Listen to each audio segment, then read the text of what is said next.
Bonjour à tous. États-Unis, le tueur était déjà visé par 5 ordonnances restrictives. Explication dans cette vidéo. Arrête de m'appeler et arrête d'essayer de faire partie de ma vie. Je ne veux plus faire partie de la tienne. Le message a le mérite d'être clair. Ce 16 mars 2023, la soirée est déjà bien avancée au moment où Mireille adresse ces mots à son ex, Aaron. La raison en est simple, encore bourré, voilà des heures qu'il fait sonner son portable sans fin. Ça ne s'arrête jamais. Rien que le mois précédent, il a tenté de la joindre à 616 reprises. Mais cette insistance ne sert plus à rien. Des secondes chances, il en a déjà eu son lot. Mireille ne veut tout simplement plus jamais entendre parler de lui. Elle l'aimait pourtant. Jusqu'à ce soir de décembre où il lui a montré son vrai visage. Mireille Matteux a 24 ans lorsqu'elle rencontre Aaron Romo, par l'intermédiaire d'un ami commun. À l'époque, cette belle infirmière d'origine sud-américaine mène une existence bien rangée à La Palma, au sud de Los Angeles. Aaron, de 12 ans son aîné, présente un profil plus rock'n'roll. Est-ce ce côté bad boy qui l'a séduit? Le trentenaire coche en tout cas toutes les cases du parfait macho. Biceps travaillés à la salle, conquête en pagaille, impressionnante descente de whisky et un goût prononcé pour la bagarre. Pire, mais elle l'ignore, il est déjà connu de la justice pour violence conjugale. Et pas qu'un peu. 5 de ses ex-copines ont déposé plainte contre lui. Toutes racontent plus ou moins le même calvaire, entre coups, harcèlement téléphonique et contraintes sexuelles, jusqu'au viol. Malheureusement, ce lourd passif n'est pas marqué sur son front, et Mireille se laisse baratiner. Très vite, elle s'installe chez lui, à Anaheim. On connaît la chanson, les premiers temps, tout se passe bien. En 2022, le couple s'offre un voyage à Hawaï et inonde les réseaux sociaux de photos de son bonheur.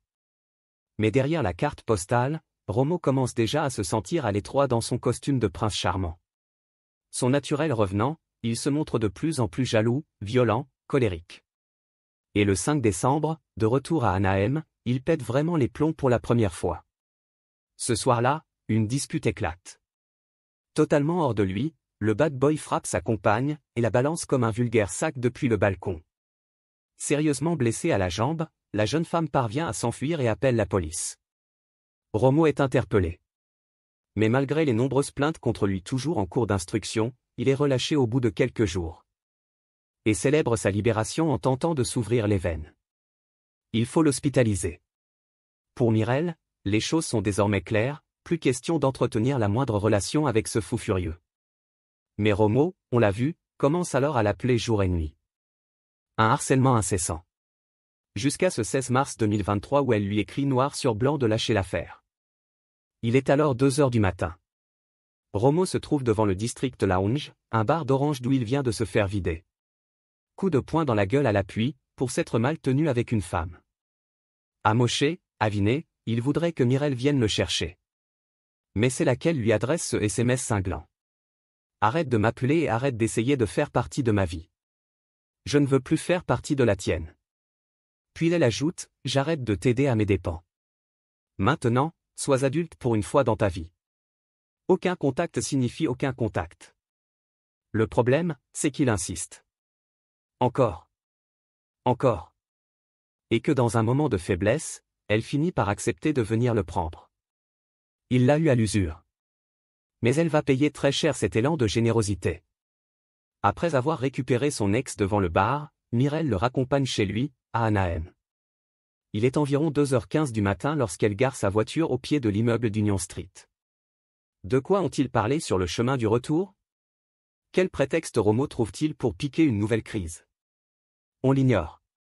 Quoi qu'il en soit, un agent de sécurité surprend le couple en train de se disputer devant l'entrée du bâtiment. Romo, raide énervé, saisit violemment Mireille par le bras et la traîne de force à l'intérieur. L'agent compose le 911. Il y a un homme qui bat sa petite amie, explique-t-il au téléphone. Elle a crié à l'aide, mais là je n'entends plus rien. Ah si, elle crie encore. 2 policiers sont envoyés sur place. Ils identifient l'appartement d'Aaron Romo et frappent, mais personne ne répond. Derrière le panneau, tout semble silencieux. Alors ils repartent.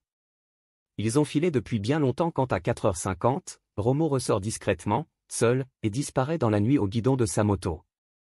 L'homme gagne Temecula, à une centaine de kilomètres, où il se réfugie chez une certaine Stéphanie Rodriguez, une de ses nombreuses ex. Là, il s'enferme dans la salle de bain et tente à nouveau de se taillader les veines. Son hébergeuse appelle les secours, qui interviennent rapidement. Un deuxième suicide raté. Mais quand il s'agit de s'en prendre aux autres, l'homme est nettement moins maladroit. Le 17 mars, inquiète de rester sans nouvelles de sa fille, la mère de Mireille découvre qu'elle est allée chez Romo cette nuit-là. Alice Matteux fonce à son tour sur place. La porte n'est pas verrouillée. Elle rentre et découvre le corps sans vie de Mireille dans la baignoire.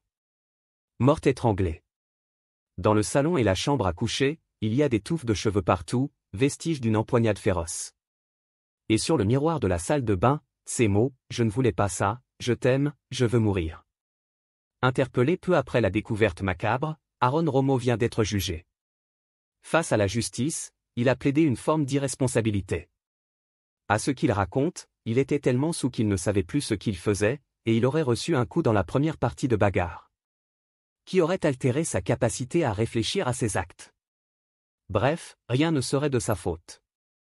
Une défense que le jury n'a guère goûtée, au regard de son passé jalonné de violence. Lundi 24 juin, Aaron Romo a été condamné à 30 ans de réclusion criminelle. Merci d'avoir regardé, n'hésitez pas à partager la vidéo avec vos amis et à vous abonner à notre chaîne pour ne manquer aucune de nos futures vidéos.